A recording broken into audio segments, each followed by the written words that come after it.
For 30 years, the off-road fraternity have been making an annual pilgrimage to Botswana for the only marathon event on the ABSA Off-Road Championship calendar. The Toyota 1000 Desert Race is the single biggest sporting and social event of the year in Botswana, and this year celebrated its 30th anniversary with race headquarters again at the village of Kumakwane, 25 kilometers northwest of capital city Gaborone. Traffic and pedestrian congestion in Gaborone necessitated a move to Kumakwane, where a Dakar rally-style bivouac springs up virtually overnight. The impressive facilities provide additional employment in the village with improved access roads and other community benefits. The Soccer World Cup saw the event run last year in September, but this year the race reverted to its traditional June date with bitterly cold weather forecast for the weekend. With a field of 60 vehicles, race officials were kept busy at pre-race documentation, while service crews set up their pits in the designated service park and started to prepare for the Donaldson Prologue, which would determine start positions for the race proper.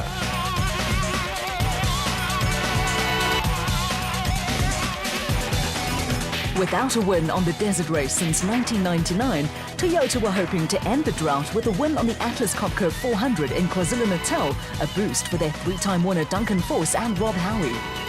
I think it's the most technical of all the races we do every year. The bush is very thick and it's very tight, so your steering input is enormous. You're always turning the steering wheel and you're always dodging trees and bushes and stumps and something, or dongas. There are a lot of dangers out there. The lure of the desert race was a powerful magnet for Cliff Weichelt, who travelled from Australia to join son Louis in a two-car N1 4x4 Toyota team. Yeah, I think it's going to be quite a tough one, but I mean, we just got to, the desert race we know we just got to finish. But I mean, we're going to try and finish competitively as well. The National Series debut of his teenage son Jason was a big moment for reigning Class D champion Dion Venter. The downside was that worrying about the youngster was also going to be a possible distraction. Well, I think it's a major distraction. I mean, we've been telling him all week that he's got to drive as if he's driving on a normal gravel road and take it easy because of the stress putting us being up in front, if we're in front of him, of course, that we're not worried about what's happening behind us. There were also going to be distractions for the Baden Tyre Services racing pair of Thomas Rundle and Jean Moore, who arrived in Botswana leading the Production Vehicle Championship race. This is a big one. 1,000 kilometers of serious racing. I've never finished this event ever before, and I think John's won it like 3 or 4 times. So it's a bit of a difference in the cockpit, and we're leading the championship, so we've got to just try and consolidate. I'm not looking for a win. I need to be honest. I just got to finish in the top 5, I think, and try and stay at the top of the championship. The position at the top of that championship was tight, with Rundle and Moore leading brothers-in-law Mike Whitehouse and Matthew Carlson by just 2 points. The usual jocular mood was again much in evidence when the top 5 seeds in the production vehicle category drew for start positions on the Donaldson Prologue. The Prologue determines race grid positions, and the Atlas Copco team of Gary Bertolt and Andre Vermeulen drew the short end of the stick.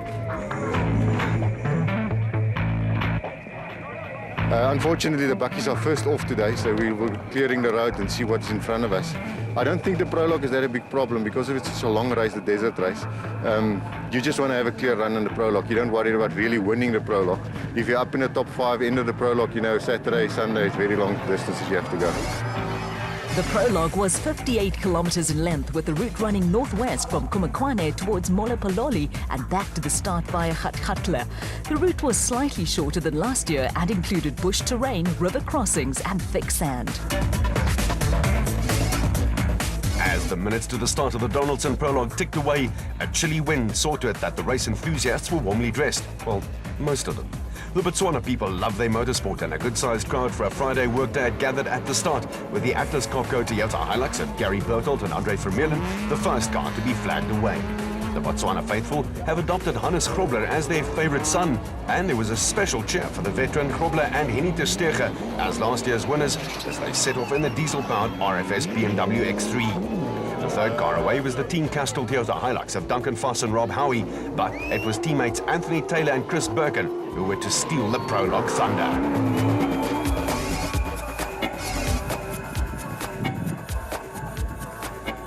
After a quiet start to the season, Anthony Taylor and Chris Birkin were second on the Atlas Copco 400 in KwaZulu-Natal, and with teething problems on the Team Castrol Toyota Hilux looking to have been sorted out, the pair were among the pre-race favourites. Winning the prologue reinforced their status as potential winners, with race cam action driving home the need for constant concentration on a route waiting to punish indiscretions. The prologue turned into a triumph for the factory Castrol Toyota team, with Duncan Voss and Rob Howie finishing just 15 seconds off the pace set by Taylor and Birkin. The final podium place went to reigning South African champions Chris Visser and Japie Badenhorst in the factory Team Ford Ranger TDCI. Next up were Malcolm Koch and Johan Berger in the Koch & Sons Toyota Hilux, with the pair only 4 seconds ahead of Thomas Rundle and Johan Moore in the Baden Tyre Services Nissan Navara.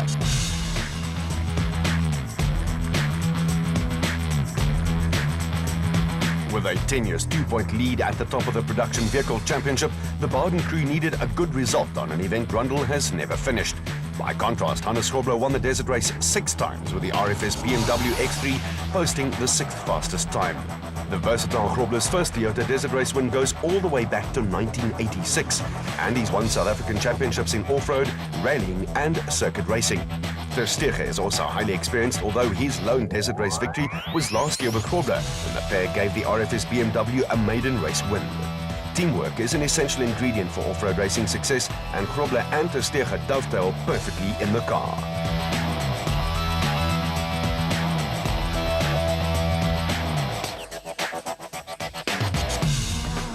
After starting first on the road, Gary Bertholdt and Andre Vermeulen gradually dropped down the leaderboard. The Atlas Copco crew were also hampered by faulty windscreen wipers on a wet section towards the end of the prologue route. Behind the Atlas Copco Toyota, the petrol-powered RFS BMW X3 of Pretoria crew Christian de Plooy and Henk Janse van Vieren developed a gearbox problem that would provide their service crew with a little extra work at the end of the prologue.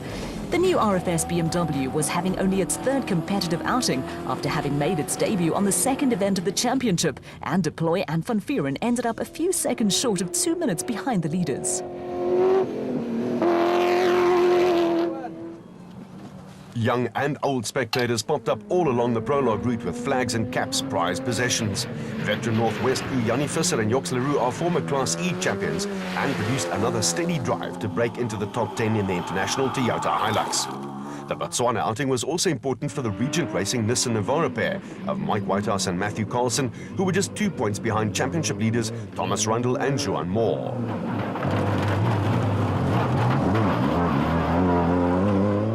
Steaming along behind the Regent Racing crew with a father and son combination of Willem and Dana Voss in the Vossies Toyota Hilux. The Voss family hail from Rustenburg, and the Toyota Desert Race is almost a home event for them. The first 3 events of this season did not produce much by the way of cheer for the Voss team.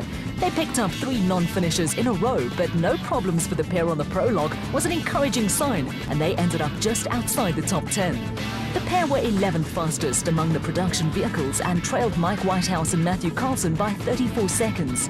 In turn, the Vosses were just 18 seconds ahead of the 2nd Regent Racing Nissan Navara of championship contenders Terence Marsh and George Smallberger, who was making his Toyota Desert Race debut. 5 seconds behind Marsh and Smallberger were Class D pace setters Dion Venter and Ian Palmer in the 4x4 Megaworld Toyota Hilux. Behind them, only 1 second separated Cliff Weichelt and Johan Smallberger from Louis Weichelt and Francis Boersma in the 2 N1 4x4 Toyota Land Cruiser entries. Louis Weichelt and Francis Boersma were coming off a win on the Atlas Copco 400, with Weichelt having happy memories of the desert race when he won in 2008 as a stand-in co-driver to Duncan Voss in the Nissan factory team. In Class E, prologue honours went to Gerald Leroux and Rian Kreiling in the Rubicon Ford Ranger, ahead of championship leaders Dirk Pitter and Koos Claessens in the Seasway Toyota Hilux, with neither crew disturbing the peace for some relaxed spectators enjoying a late afternoon drink in the Botswana bush.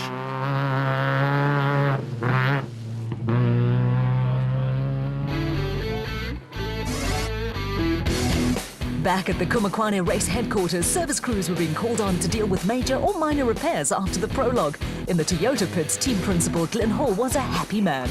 Absolutely great result, yeah. I mean, what more could we want than first and second? But It's a hell of a long race and another 1,000 Ks to go. So I would, the aim of the game is to be like this on Sunday, but it's a good start.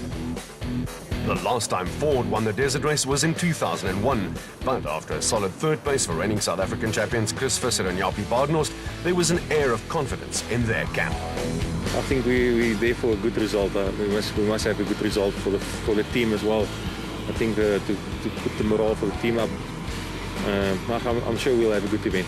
I'm definitely sure. Botswana hopes were pinned on Osman Sadiq and Kasim Dada in a Nissan Navara, with the pair just sneaking into the top 20 after an uneventful prologue. It's twisty, was wet in a few sections. Not many open stretches, but we did okay. Happy with the run. With interesting situations at the top of the overall and Class A championships, there was an air of anticipation in the special vehicle category. Apart from racing topics, early talking points among competitors also revolved around the improved facilities at the Kumakwani race headquarters. One of the top competitors in Class A was Botswana resident Keith du Toit, who played a leading role in the development of this great complex. I think we've upgraded since last year, so I think we've put in a lot of work into the Kumakwani DSP. And I think we've done a lot for the community in upgrading the roads and infrastructure and having a successful Toyota 1000 2011. The development of the Kumakwani base was the product of close cooperation between government departments, the local community, individual sponsors and the four-wheel drive club. Well, all the bodies got involved, tourism, TUMWA, MASCOM, well, us as White Star and Babcock TCM plant. So I must thank White Star. If it wasn't for them, we wouldn't have been in the race. Off-road racing is a family-orientated sport, but when brothers and cousins compete against each other, it often leads to divided loyalties.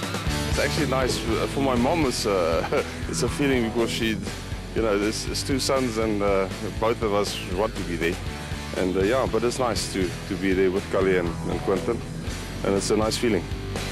After missing the last two races, Shamir Vawiawa and Sigrid Rousseau were back and looking for a fourth successive desert race victory. Thanks. It's been a good long 4 or 5 months. But we decided, you know, we might as well come and do the race that we love the most, which is the desert race. And yeah, we're glad to be here. A select band of competitors have won the Toyota Desert Race on 2 and 4 wheels.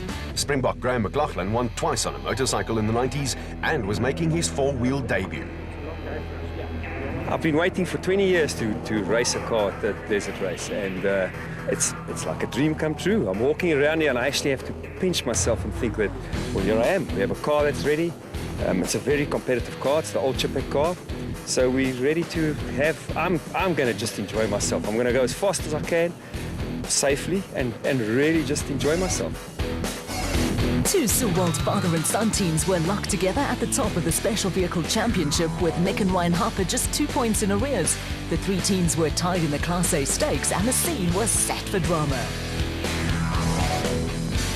Seeded crews in the special vehicle category also draw for Donaldson Prologue start positions, with Evan Hutchinson indulging in a little byplay with race officials. Joint championship leader Quentin Silwald wasn't at all fazed about being first on the road. Luckily there's 10 SPs in front of us this morning, but it's going to be fun. I think the desert race is always a good race to come and do, and hopefully we can put up a good result. Today's not the most important day. Hopefully by Saturday we'll be in touch with the front guys, and then we can push on from there. Reigning South African champions Kali and Quinton Sewald in the Elegant Fuel Bat won the Toyota Desert Race and their first national championship in 2007. They were looking for a repeat on both fronts, with the Phalaborwa-based team joint leaders in the championship. Victory in Botswana was missing from Evan Hutchinson's list of race victories, and along with co-driver Dani Stassen, he was hoping to rectify that omission in the Motorride Revo. Way back when, in the 90s, Kali and Herman Sewald won the SA Championship before going into limbo. The pair returned to racing with their sons, and Herman and Bichard were looking to complete family hat-tricks by winning the Desert Race and the National Championship.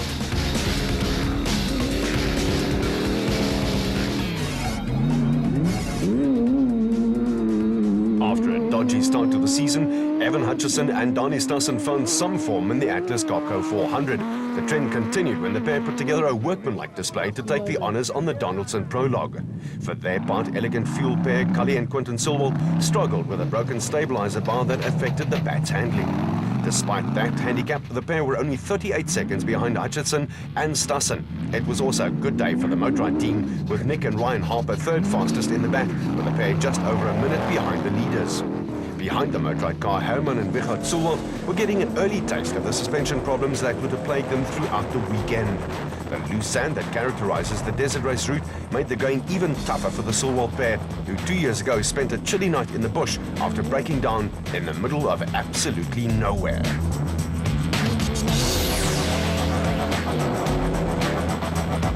After missing the first race of the season, Herman and Wichert Sulwald were third on the Toyota Dealer 400 in Mpumalanga and followed that up with a win on the Atlas Copco 400 in KwaZulu-Natal.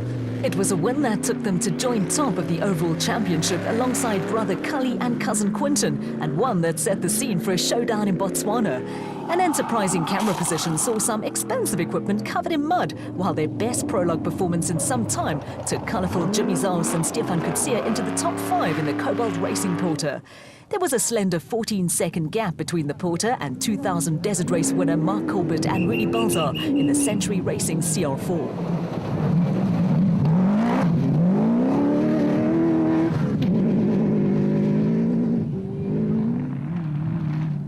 The fastest time in Class P went to championship leaders Don Thompson and Wayne Foster. The KwaZulu-Natal crew complained of a clutch problem but was still 54 seconds quicker than second-placed Archie Rutherford and Mike Lawrenson in the region racing Jimco. Rutherford and Lawrenson were coming off a win on the Atlas Copco 400 and had 21 seconds in hand over early season Class P pace setters Marius and Yolinda Fourie and the PHB Bat.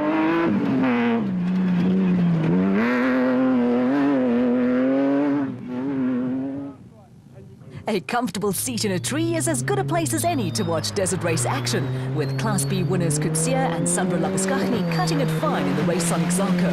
The father and daughter combination from Pretoria had just 1 second to spare over brothers Keith and Andrew Makanetti, who specialise in perseverance in another Zarko.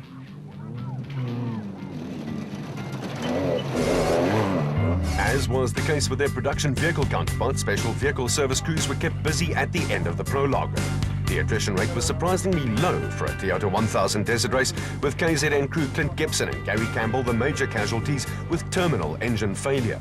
While satisfied with pole, Evan Hutchison was fully aware that a tough 1,000 kilometres of racing still lay dauntingly ahead. We had a good run, a good clean run, a couple of little mistakes, but nothing that was going to really hurt our position. So, yeah, a little bit surprised or relieved, or whatever it is, to be up in the front again. But we still got 1,000 kilometres of racing ahead of us, 2 full days. So, but I mean, it's basically like the time trial for us. So that's a good start. You know, at least we know we've got the pace car still good. We're ready for it. Joint championship leaders Cully and Quinton Sulwald were also happy with their lot, but were conscious of the fact that crews still face 2 tough days of hard racing. Yes, for sure. I think tomorrow's 520 kilos is going to be make or break for the desert. Lots of good quality teams all bunch up together. I haven't seen the results, but I believe it's quite close out there. Obviously, we're in a mix with the Bockies.